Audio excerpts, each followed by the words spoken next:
No. I knew this 8 years ago, but now it's been admitted. You're absolutely right.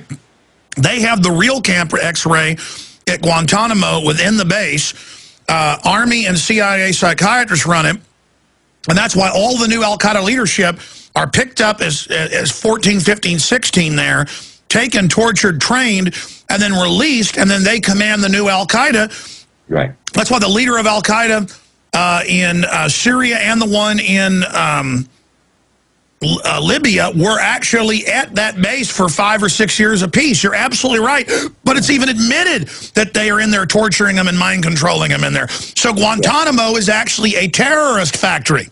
Exactly. That's the whole point. It's this old British Tavistock style of operating. You basically you profile people, you build terrorists, you deploy them around the world. I mean, it's like this. You got to wake up. I mean, people have got to wake up to this fact. These terrorists are known entities. You can go to any city and talk to a police officer. They know who the mob guys are. They know who are the most the drug dealers are. They know the most likely candidates for murder and crime. I mean, this is just basic police work. So you're going to tell me, Osama bin Laden sitting in Pakistan for 10 years and no one even noticed this? I mean, we live in delusion. We live in the Wizard of Oz reality. And I think people are waking up step by step. But the big problem, Alex, is how do you get information across when there's how many millions of websites available for information, for traffic, and then you get Fox News and obviously the major news networks who completely cover up any aspect of reality, and they spin you lies. But at least online there's available information, but there's just so much out there. That what do you think the system's going to do though to try to block out the awakening? They're openly wanting to censor now. They openly want to censor the internet, and I was told that's what the Bilderberg group that decided last year. Who was it? The famous Daniel Estulin, I think, said that from the last Bilderberg conference that was discussed. The policy agenda would be to censor the internet as best they could. And then there was obviously this bill that was brought up earlier this year. I'm not sure what happened with it. No, Jim Tucker said the same thing, and then boom, as soon as that conference was over, it began in earnest. Let me raise this point. So it's fair to say the media twisted what you said. All you did was recognize that Islam, from its founding, from your perspective, is worshiping the same God and we shouldn't have war with each other. They spun that like it was a bad thing and that you had now, basically gotten married to Ahmadinejad. Well, I ultimately ended up becoming his defender when I was simply trying to point out that he's not a madman. You see, if you can turn the president of that country into a madman, some mad dictator, then then you can't have dialogue with the guy, right? You can't have dialogue with that country, even though he doesn't even run the country. But aside from that fact, that he's a president within a Republican structure and doesn't have as much power as our president, who's the biggest fascist in the world at this point. But I'll get into that in a second. Because the point is that if Ahmadinejad is mad and he's a warmonger and he wants to destroy Israel, we can't talk to him, we can't negotiate with him, we have to attack, or we have to basically promote the idea of destroying him.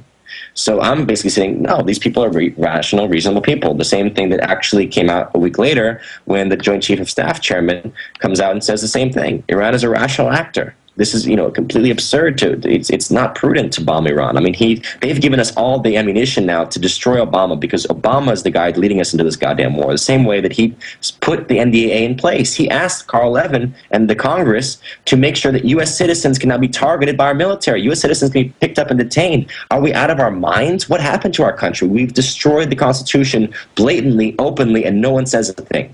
Well, I'm glad you raised that. We have the NDAA passing. They're passing laws for felonies if you protest. They're openly saying the UN and globalists run war-making powers, and the Congress is vestigial. I mean, this is off the charts. Off the charts. He's assassinated American citizens. He's deploying drones across the country. But more importantly, he states it openly, U.S. citizens can be detained indefinitely by the military. Okay, destroy due process, destroy habeas corpus. That's our constitutional basis right there. The U.S. military is going to be used against our citizens? They now have martial law in place. The only question is when they want to use it and to what extent. And we basically said, oh, because it's Obama and he seems like a smart guy. The guy is like Thulsa Doom from Conan. He's a cult leader with a good voice, and he knows how to hypnotize people. That's the way I look at him. And we better get him out of office so we can get another Democratic candidate, because otherwise this guy may not go away. It may be more than 4 years. I could imagine he would, if he's ready to shred the Constitution about military arrests, who knows, he could become a dictator. No, I've got to say it. I mean, as bad as Bush was, Obama is even worse. I mean, he is just totally assassinating the republic right now. We'll break it down straight ahead with Sean Stone. But you can't turn things around until you can actually recognize that you have a problem. We'll be back tonight with the Nightly News, 7 o'clock. Back tomorrow, Lord willing. We've only got 5 minutes left with Sean Stone. Always great to have him on. Sean, I never ask you this. What's the best web address or place to go for people to find some of the things you're up to? Oh, man, I got to set up a website. That's all there is to it.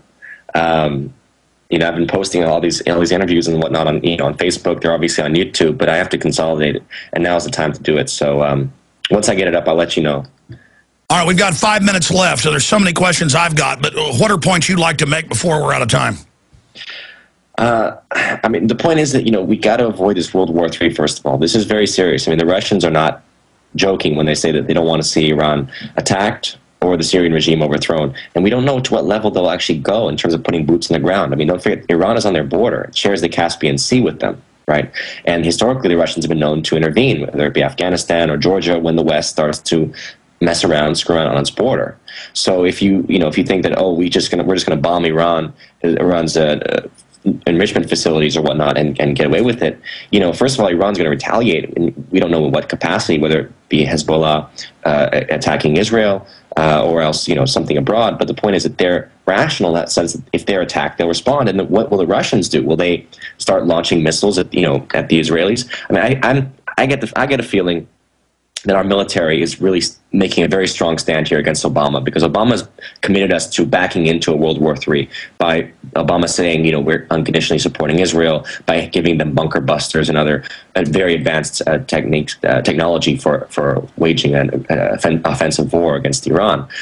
So basically, Obama, on one hand, he says we want to talk to Iran. On the other hand, he's basically bolstering Israel and apparently cutting deals, like saying hold off the attack until after the election. But it may not be that long. The point is, these guys want it, as the Joint Chiefs have said, they want it before summer, by about June, because by June sandstorms start to pick up. It becomes much more risky an operation. So and now 3 aircraft carriers are massing there. People have to understand, it's not America versus Russia. The global bankers are playing all these countries off against each other, and they want to sit back and watch us go into debt and use the war as a distraction from them absorbing the euro and announcing world government.